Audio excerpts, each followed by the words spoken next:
है कि अगर वो रोशन रोही, मैं उनका वकील हूँ फिर भी बात कर रहा हूँ कि अगर रोशन रोही ने गलती किया है तो उनको सज़ा मिले, मुझे कोई आपत्ति नहीं है। परंतु झूठा मुकदमा में यदि उसको फंसाया गया है, ये माने कूट रचना करके फर्जी डॉक्यूमेंट्स के आधार पर, तो ऐसे में उस व्यक्ति को भी सज़ा होना चाहिए जिन्होंने झूठा मुकदमा में फंसाया है।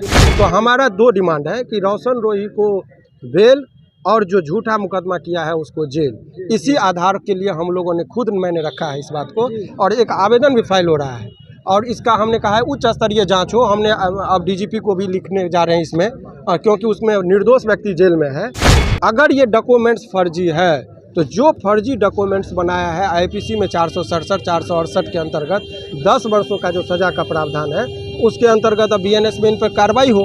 तो यही बात का डिमांड किया गया। तो अभी फाइनल इस केस में संभवतः 23 तारीख को बृहस्पतिवार पड़ता है, उसके दिन जो है सो फिर से सुनवाई होगी कि क्या ये डॉक्यूमेंट्स जायज़ है या नाजायज़ है या फर्जी है। मेडिकल में जो आया है वो मार्क कर दिया 19-20 साल, डॉक्टर का कहना है कि 19-20 साल डॉक्टर ने कहा, यानी नाबालिग नहीं है। जन्म तिथि वगैरह अंकित नहीं पाया गया, परंतु प्रधानाध्यापक महोदय का नीचे में हस्ताक्षर की तिथि 23/1/2006 संत विनोबा उच्च विद्यालय पटेल नगर में। इनके उन्होंने कहा कि मेरा एडमिशन है।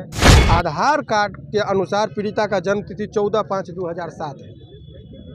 तो मान लेते हैं इनका बात सही, तो 2007 में कोई आदमी जन्म लेगा तो 2006 में एडमिशन कैसे हो जाएगा? जन्म से एक साल पहले कैसे एडमिशन होगा? मौसी मर गई तो माँ मर गई तो मौसी के साथ शादी होगी, तो ऐसा जनरली होता है।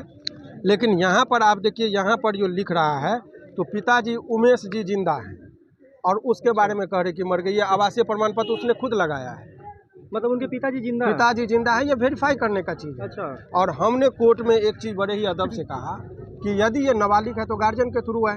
तो अभी तक इनके गार्जियन, माता पिता या कोई लीगल गार्जियन क्यों नहीं आ रहे रिप्रेजेंटेशन करने के लिए? क्योंकि उन लोगों को पता है कि ये फर्जी मुकदमा कर रही है, हम जाएंगे तो हम फंसेंगे। इसीलिए ना तो भाई आ रहा है ना पिताजी आ रहे हैं। तो ये तमाम तरह का चीज़ डॉक्यूमेंट्स न्यायालय के समक्ष रखा गया। सर ये सब फर्जी निकलने के बाद सर क्या कुछ हुआ? सुनिए और फिर बता रहे हैं। अभी जरा और एक डायरी का पार्ट देखिए जो इन लोगों ने जो दिखाया है। ये मेडिकल में जो आया है वो मार्क कर दिया 19-20 साल, डॉक्टर का कहना है कि 19-20 साल डॉक्टर ने कहा, यानी नाबालिग नहीं है। और इसके अलावा एक और चीज़ अहम आपको दिखा दे रहे हैं, देखिए जन्म तिथि वगैरह अंकित नहीं पाया गया, परंतु प्रधानाध्यापक महोदय का नीचे में हस्ताक्षर की तिथि 23/1/2006 संत विनोबा उच्च विद्यालय पटेल नगर में। इनके उन्होंने कहा कि मेरा एडमिशन है। जब वहाँ पर गए संत विनोबा भावे स्कूल, विनोबा उच्च विद्यालय, तो वहाँ पर इनका क्लास केजी में कहता है अंकित है, जिसमें जन्म तिथि 13 माने अंकित नहीं है। जन्म आप कहीं स्कूल में जाइएगा तो बिना जन्म प्रमाण पत्र के तो एडमिशन होता नहीं है। लेकिन यहाँ पर जन्म अंकित नहीं था। क्यों नहीं अंकित था? क्योंकि इसमें कभी एडमिशन ली ही नहीं थी। फर्जी डॉक्यूमेंट्स बैक डेट में बनाना था। इसीलिए हम लोगों ने कहा कि उनके प्रिंसिपल को भी बुलाइए और रजिस्टर भी लाइए कि ये जो कह रही है कि हमारा एडमिशन हुआ था वो गलत है। इसके अलावा देखिए अंकित नहीं था। इसके अलावा पीड़िता का शैक्षणिक प्रमाण पत्र नहीं है। आधार कार्ड के अनुसार पीड़िता का जन्म तिथि 14/5/2007 है। तो मान लेते हैं इनका बात सही, तो 2007 में कोई आदमी जन्म लेगा तो 2006 में एडमिशन कैसे हो जाएगा? जन्म से एक साल पहले कैसे एडमिशन होगा? ये डॉक्यूमेंट्स की बात मैं कह रहा हूँ कि सर बेल पर क्या हुआ? सर पहले समझिए, बेल पर भी आएंगे, उस पर भी बता रहे। तो ये तमाम तरह का चीज़ न्यायालय में रखा गया। सामान्यतः न्यायालय में जब कभी भी वो डॉक्यूमेंट्स दी, हमने सारे बातों को कहा, तो इस बात को कौन जांच करेगा कि ये सही है कि गलत है? जी। तो अभी आज के डेट में उन्होंने कहा कि अनुसंधानकर्ता जो है, जो इस केस के आईओ हैं, बोला है कि जन्म प्रमाण पत्र के संबंध में आपके पास जो भी चीज़ें हैं उनको आप सारा चीज़ लाइए, और उस लाने के बाद इसमें हम देख लेंगे कि सत्य क्या है असत्य क्या है। ये तो एक बेल के रिगार्डिंग है। हम लोगों का डिमांड है कि अगर वो रोशन रोही, मैं उनका वकील हूँ फिर भी बात कर रहा हूँ कि अगर रोशन रोही ने गलती किया है तो उनको सज़ा मिले, मुझे कोई आपत्ति नहीं है। परंतु झूठा मुकदमा में यदि उसको फंसाया गया है, ये माने कूट रचना करके फर्जी डॉक्यूमेंट्स के आधार पर, तो ऐसे में उस व्यक्ति को भी सज़ा होना चाहिए जिन्होंने झूठा मुकदमा में फंसाया है। तो हमारा दो डिमांड है कि रोशन रोही को बेल और जो झूठा मुकदमा किया है उसको जेल। इसी आधार के लिए हम लोगों ने खुद मैंने रखा है इस बात को, और एक आवेदन भी फाइल हो रहा है।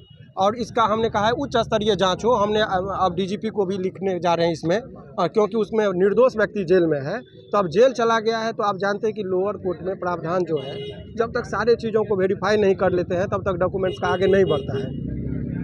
तो समय हमसे पूछा गया कि कितना दिन का समय दिया जाए। हमने कहा बड़ा तसल्ली से हुजूर को कि आपको जितना दिन समय चाहिए ले लीजिए, मुझे अब कोई हड़बड़ी नहीं है कि हमारा कैलेंडर कब निकले, लेकिन मेरा ये है कि ये जायज़ यदि कागज़ है तब तो इनको फिर जो मेरिट पर डिसीजन होगा, खारिज होगा, तो हाई कोर्ट हम बढ़ेंगे।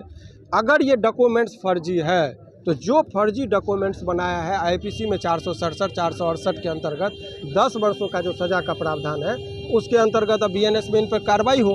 तो यही बात का डिमांड किया गया। तो अभी फाइनल इस केस में संभवतः 23 तारीख को बृहस्पतिवार पड़ता है, उसके दिन जो है सो फिर से सुनवाई होगी कि क्या ये डॉक्यूमेंट्स जायज़ है या नाजायज़ है या फर्जी है। ये आदेश आज जज साहब ने पुलिस को दिया है कि आप ज़रा पता करिए कि यदि फर्जी है, और यदि ये फर्जी होगा तो उसी दिन इस पर FIR होगा और वो जेल जाएगी। निकलने वाले हैं? नहीं, FIR का यदि ये फर्जी पाया गया तो डॉक्यूमेंट्स फर्जी के आधार पर हमने अर्जी लगाया है।